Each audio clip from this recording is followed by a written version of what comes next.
कभी अपने आप से पूछा है, जिस दिन तुम्हारी सांस आखिरी बार चलेगी, उस दिन क्या होगा? क्या सब कुछ खत्म हो जाएगा या एक नई कहानी शुरू होगी? क्या हम अंधेरे में खो जाएंगे या किसी उजाले में समा जाएंगे? ओशो कहते हैं, मृत्यु कोई अंत नहीं, बल्कि एक और जन्म का दरवाजा है। लेकिन सवाल यह है कि उस दरवाजे के पार क्या है? अध्याय 1, मृत्यु का पहला क्षण। ओशो बताते हैं, मृत्यु एक पल में नहीं आती। ये एक लंबी प्रक्रिया है। जैसे कोई यात्री अपना सामान बांध रहा हो, अलविदा कह रहा हो और धीरे धीरे अपने घर से बाहर कदम रख रहा हो। जब आपकी आखिरी सांस चलती है, तब भी शरीर और आत्मा का संबंध तुरंत नहीं टूटता। पहले शरीर के छोर, पैरों और हाथों से जीवन की ऊर्जा खिसकने लगती है। पैर ठंडे हो जाते हैं, हाथ भारी हो जाते हैं और आपका मन धीमे धीमे भीतर की ओर डूबने लगता है। लेकिन सबसे अजीब बात यह है कि आपको पता चलने लगता है कि अब समय आ गया है। यह एहसास डर भी देता है और एक अजीब सी राहत भी।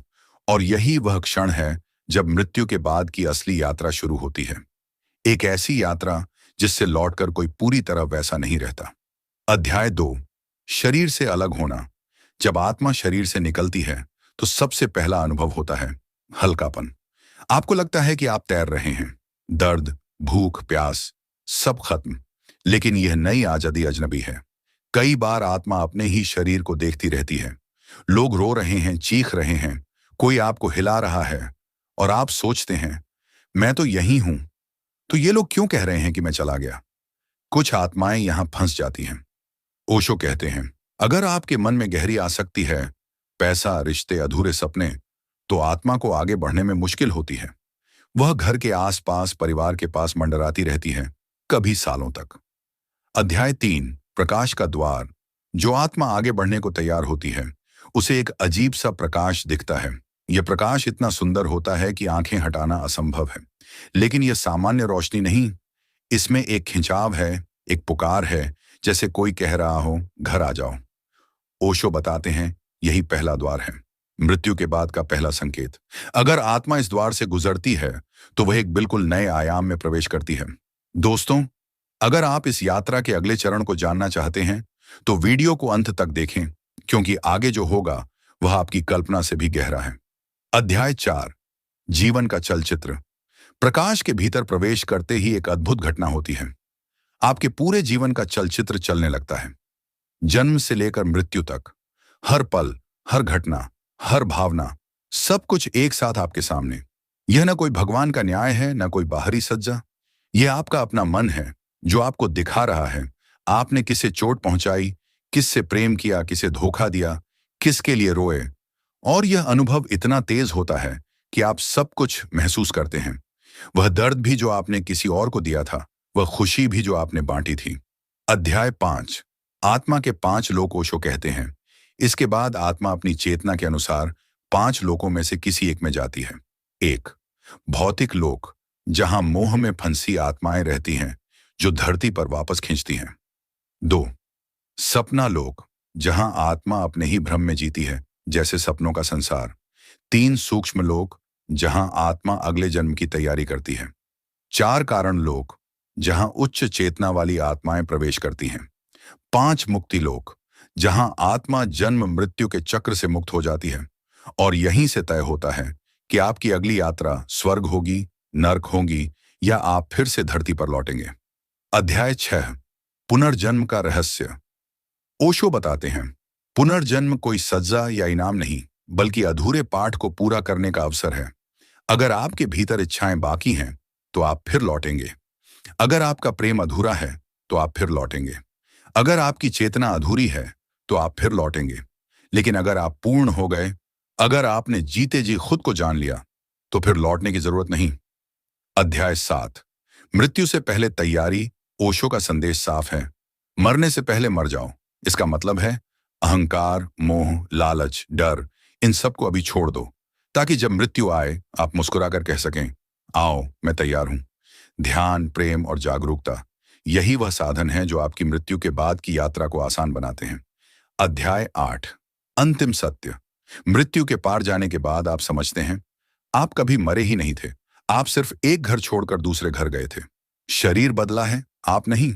ओशो कहते हैं, मृत्यु सबसे बड़ा धोखा है, क्योंकि जो मरता है वह तुम नहीं हो।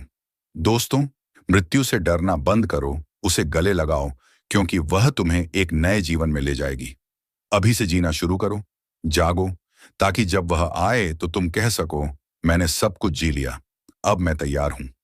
अगर इस यात्रा ने आपके दिल को छुआ है, तो इस वीडियो को लाइक करें और चैनल को सब्सक्राइब करें, क्योंकि अगली बार हम बात करेंगे आत्मा पुनर्जन्म क्यों लेती है और इसे कैसे रोका जाए। भौतिक लोक वह जगह है जहां जाने वाली आत्मा धरती से जुड़ी रहती है। ओशो कहते हैं, यह लोक सबसे भारी है। यहां मोह, लालच और अधूरी इच्छाएं आत्मा को बांध कर रखती हैं। सोचो, तुम्हारी अचानक मृत्यु हो जाए, तुम्हारे सपने अधूरे रह जाएं, तुम्हारा परिवार रो रहा हो, तुम्हारे बच्चे तुम्हें पुकार रहे हों। क्या तुम तुरंत जा पाओगे? नहीं, तुम ठहर जाओगे। तुम्हें लगेगा, मैं तो यही हूं, ये लोग मुझे देख क्यों नहीं पा रहे। यही वह भ्रम है जो आत्मा को भौतिक लोक में फंसा देता है। कुछ आत्माएं यहां सालों तक रहती हैं, अपने घर, अपने सामान, अपने लोगों के इर्द गिर्द घूमती रहती हैं। अगर जीवन में मोह बहुत गहरा है, तो मृत्यु के बाद तुम भी इस जाल में फंस सकते हो। अध्याय 10, सपना लोक की माया। जब आत्मा मोह से थोड़ी मुक्त होती है, तो वह सपना लोक में प्रवेश करती है। यह लोक अद्भुत है। यहां सब कुछ आपके मन का बनाया हुआ है। आपको लगता है कि आप अभी भी जिंदा हैं, आप खाना खा रहे हैं, घूम रहे हैं, अपने पुराने काम कर रहे हैं, लेकिन धीरे धीरे यह एहसास होने लगता है कि कुछ तो अलग है। आपके पास समय नहीं है, थकान नहीं है और न ही कोई बंधन। यह एक सपना है जिसमें आप फंसे हुए हैं। ओशो कहते हैं, यह लोक बहुत मीठा है, लेकिन खतरनाक भी, क्योंकि अगर आप यहां फंस गए तो अगली यात्रा देर से शुरू होगी। अध्याय 11, सूक्ष्म लोक का द्वार। सूक्ष्म लोक वह जगह है जहां आत्मा अगले जन्म की तैयारी करती है। यहां आत्मा के कर्म और चेतना के आधार पर तय होता है कि अगला जन्म कहां, किस रूप में और किन परिस्थितियों में होगा। यहां आत्मा एक तरह से विश्राम करती है, लेकिन यह विश्राम परीक्षा जैसा होता है। जैसे कोई छात्र अगले साल की कक्षा में जाने से पहले अपनी किताबें देख रहा हो। अगर आप इस लोक तक पहुंचना चाहते हैं, तो जीवन में अभी से मोह छोड़ना शुरू करें। यही रास्ता है। अध्याय 12, कारण लोक की गहराई। ओशो बताते हैं, कारण लोक में सिर्फ वही आत्माएं पहुंचती हैं जिन्होंने जीवन में गहरी साधना, ध्यान और जागरूकता प्राप्त की हो। यहां प्रवेश करते ही आत्मा को कोई अलग अस्तित्व महसूस नहीं होता। वह ब्रह्मांड के साथ एक हो जाती है। यहां न समय है, न स्थान, न अतीत, न भविष्य, सिर्फ शुद्ध चेतना है। अध्याय 13, मुक्ति लोक का मौन मुक्ति लोक। वह जगह जहां न जन्म है न मृत्यु। यहां आत्मा पूरी तरह विलीन हो जाती है, जैसे पानी का बुलबुला सागर में खो जाए। ओशो कहते हैं, यही असली घर है, जहां से कभी कोई वापस नहीं लौटता, क्योंकि लौटने का सवाल ही नहीं उठता। अध्याय 14, मृत्यु के बाद की चुनौतियां। लेकिन हर आत्मा आसानी से इन लोकों से नहीं गुजर पाती। कुछ आत्माएं भटक जाती हैं, डर, क्रोध या अधूरे बदले के कारण। ओशो के अनुसार यही वे आत्माएं हैं जिन्हें लोग भूत प्रेत कहते हैं। अध्याय 15, जीते जी तैयारी का महत्व। ओशो बार बार कहते हैं, मृत्यु के समय तुम वही रहोगे जो जीवन भर थे। अगर तुम जीवन में लालची हो, तो मृत्यु में भी लालच रहेगा। अगर तुम प्रेम में हो, तो मृत्यु में भी प्रेम रहेगा। इसलिए जीते जी अपने भीतर वह बीज बोना जरूरी है जो मृत्यु के बाद तुम्हें मुक्त करे। अध्याय 16, ध्यान और मृत्यु का संबंध। ध्यान मृत्यु की तैयारी है। जब तुम ध्यान में जाते हो, तो तुम अपने शरीर से परे हो जाते हो। तुम देखते हो कि तुम सिर्फ शरीर नहीं हो, सिर्फ मन नहीं हो, तुम कुछ और हो जो हमेशा था और हमेशा रहेगा। अध्याय 17, मृत्यु का उत्सव। ओशो के आश्रम में जब कोई मरता था, तो लोग रोते नहीं थे, वे नाचते थे, गाते थे, क्योंकि वे जानते थे यह आत्मा एक लंबी यात्रा पर जा रही है। अध्याय 18, मृत्यु के पार पहुंचकर आत्मा समझती है, मैं कभी मरा ही नहीं था, मैं सिर्फ एक कमरे से दूसरे कमरे में गया था। ओशो कहते हैं, मृत्यु सिर्फ एक बदलाव है, एक कपड़ा बदलना है, और जो इसे समझ लेता है उसके लिए जीवन और मृत्यु दोनों खेल बन जाते हैं।